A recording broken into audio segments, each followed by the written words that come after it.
नमस्कार, न्यूज 18 के digital platform पर आपका बहुत स्वागत है। मैं हूं आपके साथ अंशिका पाठक। पहलगाम में हुए आतंकी हमले के बाद भारत और पाकिस्तान के रिश्तों में तनाव एक बार फिर चरम पर पहुंच गया है। भारत ने जहां सख्त फैसले लेते हुए पाकिस्तान को बर्बाद करने की कहानी लिख दी, तो वहीं पाकिस्तान भी मिसाइल परीक्षण के लिए नोटिफिकेशन देकर अपनी मंशा जाहिर कर चुका है। ऐसे में सवाल उठ रहा है कि क्या दोनों परमाणु देशों के बीच टकराव अब केवल शब्दों तक सीमित नहीं रहेगा? क्या अब कड़ी निंदा और कड़ी कार्रवाई के बाद कुछ बड़ा हो सकता है? कुछ ऐसे संकेत हैं जो इस ओर इशारा कर रहे हैं कि हालात अब काफी गंभीर हो चुके हैं। एक एक करके हम आपको बताते हैं। राफेल और सुखोई ने युद्धाभ्यास किया।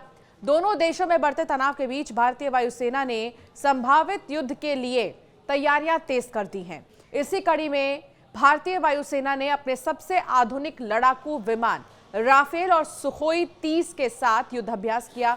यह अभ्यास वायुसेना के मध्य सेक्टर में किया गया, जो रणनीतिक रूप से बेहद अहम माना जाता है।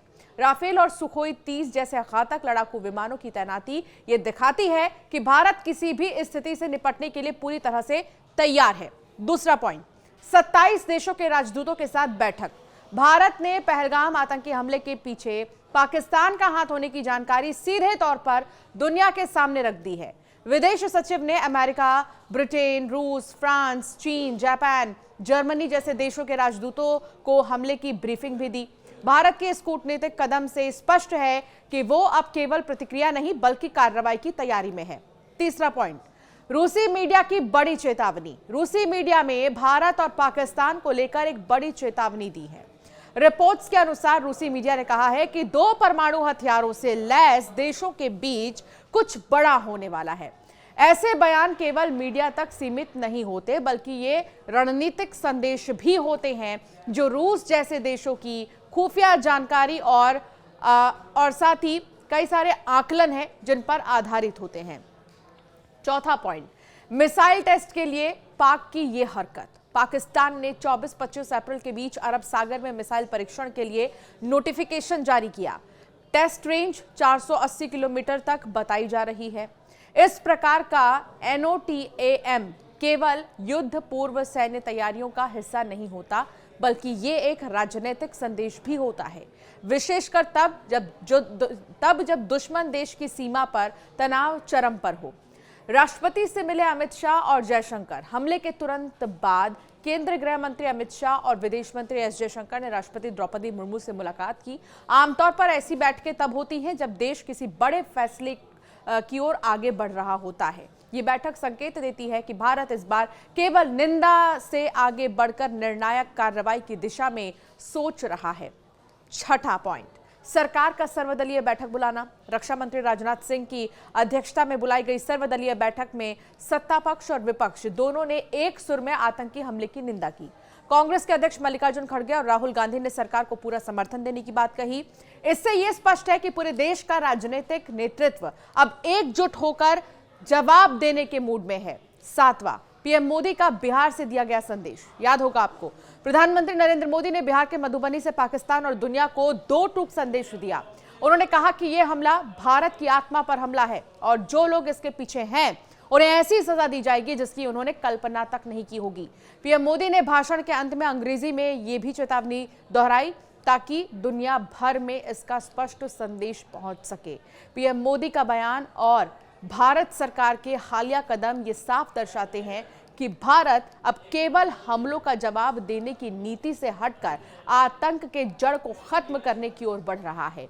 ये महायुद्ध सीधे तौर पर भारत की सुरक्षा और आत्मसम्मान से जुड़ा है।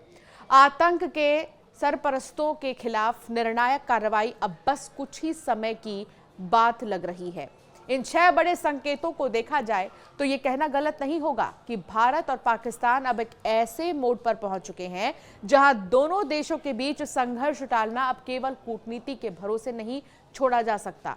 भारत की राजनीतिक, कूटनीतिक और सैन्य तैयारी इस ओर इशारा कर रही है कि अगर पाकिस्तान ने अपनी हरकतें नहीं रोकी तो ये टकराव बहुत जल्द महायुद्ध का रूप ले सकता है। पहलगाम आतंकी हमले के बाद भारत और पाकिस्तान आमने सामने आ गए हैं। दोनों देशों में जंग शुरू होने के संकेत दिखाई दे रहे हैं। ऐसे में बड़ा सवाल यह है कि भारत के पड़ोसी देशों का रुख क्या होगा। क्या ये देश भारत का समर्थन करेंगे या पाकिस्तान का, या फिर ये देश तटस्थ रहेंगे। भारत के साथ पाकिस्तान सहित करीब 7 से 8 देशों की सीमाएं लगती हैं। भारत के पश्चिम में पाकिस्तान, उत्तर में चीन और नेपाल, उत्तर पूर्व में भूटान, पूर्व में बांग्लादेश और म्यांमार, दक्षिण में श्रीलंका और दक्षिण पश्चिम में मालदीव की सीमाएं लगती हैं। अगर जम्मू कश्मीर की पाक अधिकृत कश्मीर सीमा को भी जोड़ दें तो अफगानिस्तान का भी कुछ भाग भारत की सीमा से लगता है। हालांकि अफगानिस्तान की ये सीमा विवादित क्षेत्र है। इस लिहाज से देखें तो भारत पाकिस्तान में युद्ध होने से इन देशों का रुख क्या होगा।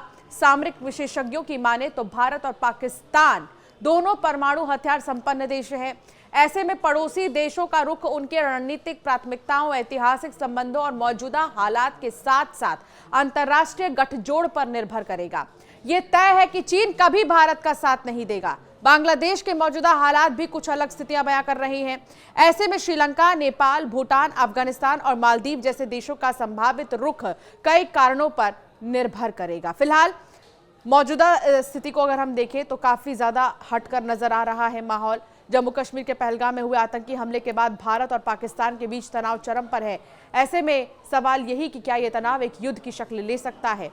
और इस बीच रूस ने कुछ ऐसा किया जिससे खतरे की आशंका और भी ज्यादा गहरा गई है।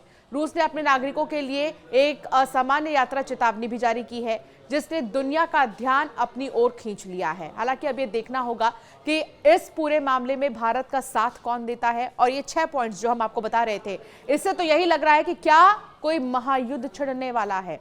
आपका क्या मानना है इस मामले पर, हमें जरूर कमेंट कर बताएं। ऐसे कई वीडियोस के लिए हमें सब्सक्राइब करना ना भूलें।